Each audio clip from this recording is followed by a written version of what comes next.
Assalamualaikum warahmatullahi wabarakatuh. Alhamdulillahi rabbil alamin. Wa bihi nasta'in ala umurid dunya waddin, amma ba'du.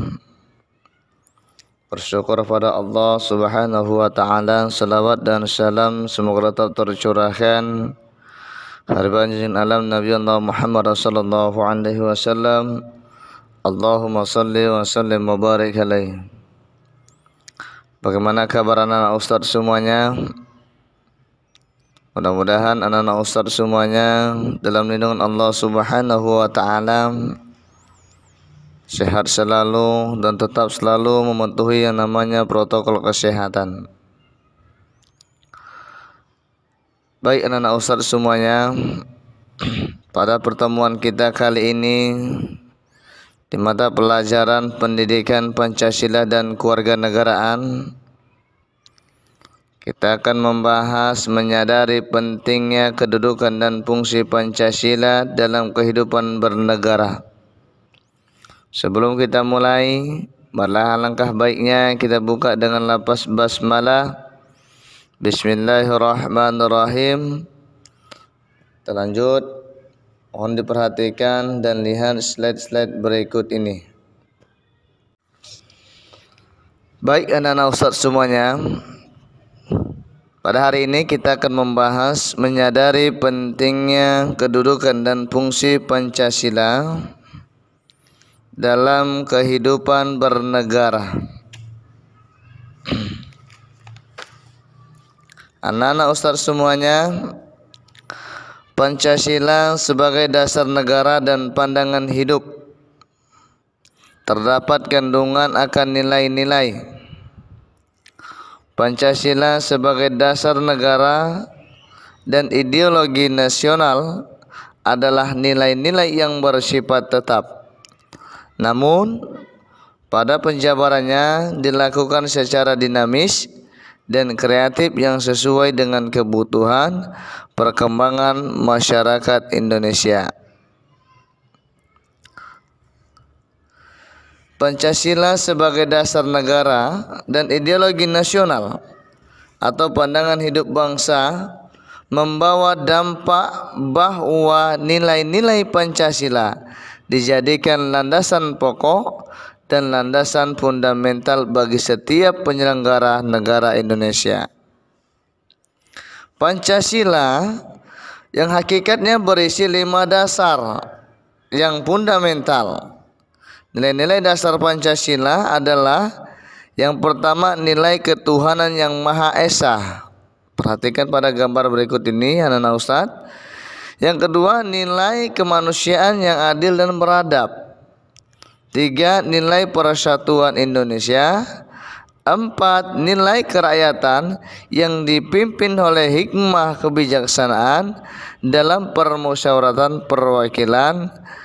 5. Dan nilai keadilan sosial bagi seluruh rakyat Indonesia. Baik anak-anak ustaz, pada hari ini kita coba membahas ya. Yang pertama, nilai-nilai Pancasila sebagai dasar negara dan pandangan hidup. Nilai yang pertama, nilai ketuhanan yang Maha Esa. Apa nilai yang terkandung di dalam ketuhanan yang Maha Esa? Dalam silah yang pertama, bahwasannya mengandung pengakuan atas keberadaan Tuhan sebagai pencipta alam semesta dan beserta isinya.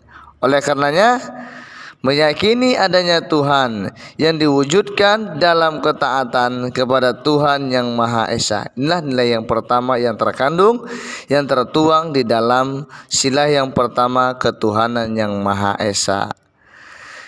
Nilai yang terkandung dalam nilai yang kedua, kemanusiaan yang adil dan beradab, ialah mengandung rumusan sifat keseluruhan budi manusia Indonesia yang mengakui kedudukan manusia yang sederajat dan sama, mempunyai hak dan kewajiban yang sama sebagai warga negara yang dijamin oleh negara.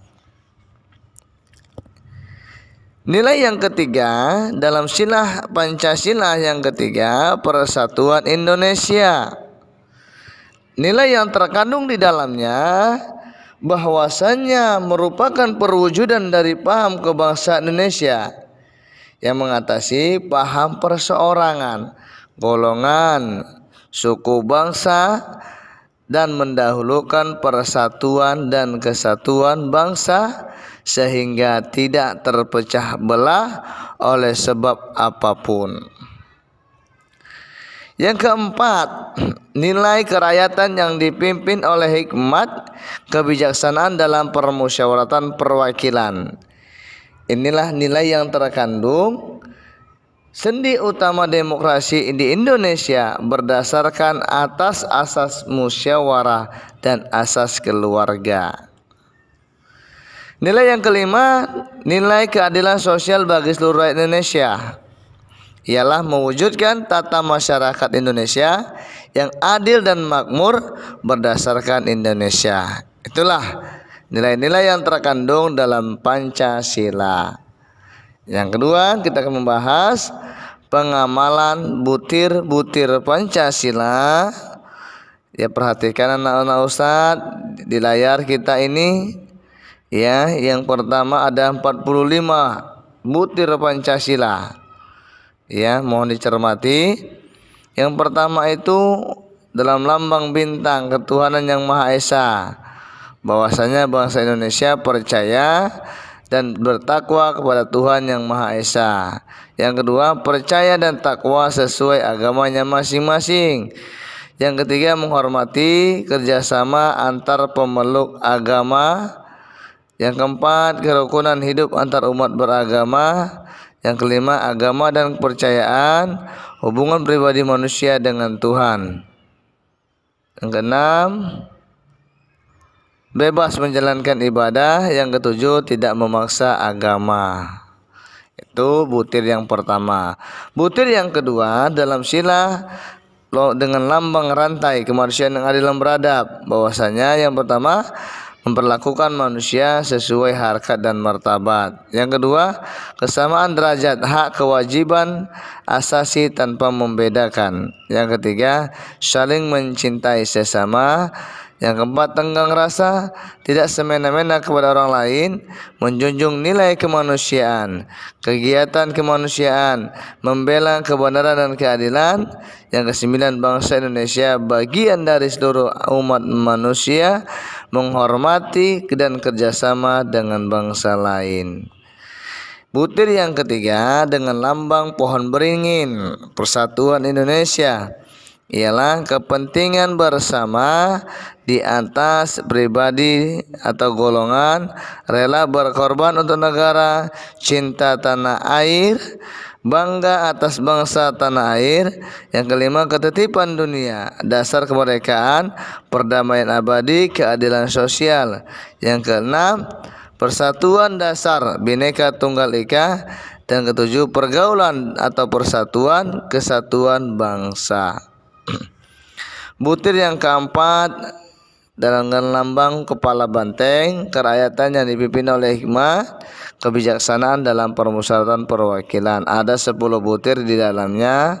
Dan Ustaz perhatikan kedudukan hak kewajiban yang sama, tidak memaksa berkehendak, musyawarah artinya mementingkan kebersamaan, kepentingan mufakat, kekeluargaan, saling menghormati, menjunjung tinggi kemusyawarah, menerima melaksanakan hasil musyawarah. Ya, dalam musyawarah memikirkan kepentingan bersama, tanggung jawab, moral benar, moral adil, persatuan. Sehingga di sila yang keempat ini diutamakannya lah dengan kepentingan bermusyawarah. Sila yang kelima dengan lambang padi dan kapas, keadilan sosial bagi seluruh rakyat Indonesia, ialah isi butirnya ada 11. Mohon diperhatikan bahwasanya adilah terhadap sesama manusia, keseimbangan hak dan kewajiban, menghormati hak orang lain, memberi pertolongan, hak milik tidak untuk pemerasan, hak milik tidak untuk pemborosan. Ya, diperhatikan dalam gambar dalam layar berikut ini ya Ustaz ya, ada 45 butir Pancasila.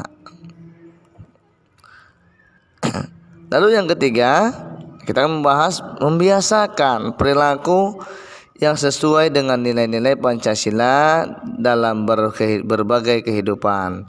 Yang pertama, di lingkungan keluarga. Bagaimana dengan Pancasila tersebut, anak-anak Ustadz, kita mampu menanamkan nilai-nilai ketuhanan, bekerja sama antar anggota keluarga, kedisiplinan dalam berbagai hal, musyawarah dalam menyelesaikan masalah keluarga, tolong menolong, kasih sayang dengan anggota keluarga. Inilah kita biasakan di lingkungan keluarga. Yang kedua, bagaimana ketika kita berada di lingkungan sekolah untuk menerapkan nilai-nilai Pancasila di dalam kehidupan. Lingkungan sekolah contohnya mematuhi tata tertib sekolah, mempunyai nilai sopan santun, tenggang rasa serta nilai keagamaan yang berkembang di sekolah merupakan bentuk pengamalan nilai-nilai Pancasila. Sedangkan yang ketiga, di lingkungan masyarakat. Bagaimana kita menerapkan nilai-nilai Pancasila di dalam lingkungan masyarakat? Artinya mengambil keputusan selalu dilakukan melalui musyawarah dan berkembang sikap tenggang rasa, saling menghormati, saling membantu. Baik anak-anak Ustadz, itulah demikian pembahasan kita pada hari ini, bagaimana menyadari pentingnya kedudukan dan fungsi Pancasila dalam kehidupan bernegara. Baik anak Ustadz harap dalam pembahasan kita ini mohon dikerjakan tugas di buku LKS-nya masing-masing pada halaman 17, 18 dan 19 dengan di bagian pilihan berganda 1 sampai 30. Kerjakan saja di buku LKS tersebut dan Ustadz harap dapatlah dikumpul dengan wali kelasnya masing-masing. Demikianlah anak Ustadz, mudah-mudahan kita mampu menerapkan, mengamalkan nilai-nilai Pancasila di dalam kehidupan kita sehari-hari, sehingga kita mampu menanamkan nilai-nilai ketuhanan yang Maha Esa, menanamkan dalam arti mengangkat harkat martabat orang lain. Yaitu yang ketiga, menjaga persatuan bangsa Indonesia. Yang keempat, mengedepankan kepentingan bermusyawarah. Dan yang kelima, artinya ialah mewujudkan suatu keadilan sosial bagi seluruh rakyat Indonesia. Mudah-mudahan bermanfaat kepada anak Ustaz semuanya. Maka tutup pertemuan ini dengan lafaz hamdalah, alhamdulillahirabbil alamin. Akhirul kalam, wabillahi taufiq wal hidayah. Wassalamualaikum warahmatullahi wabarakatuh.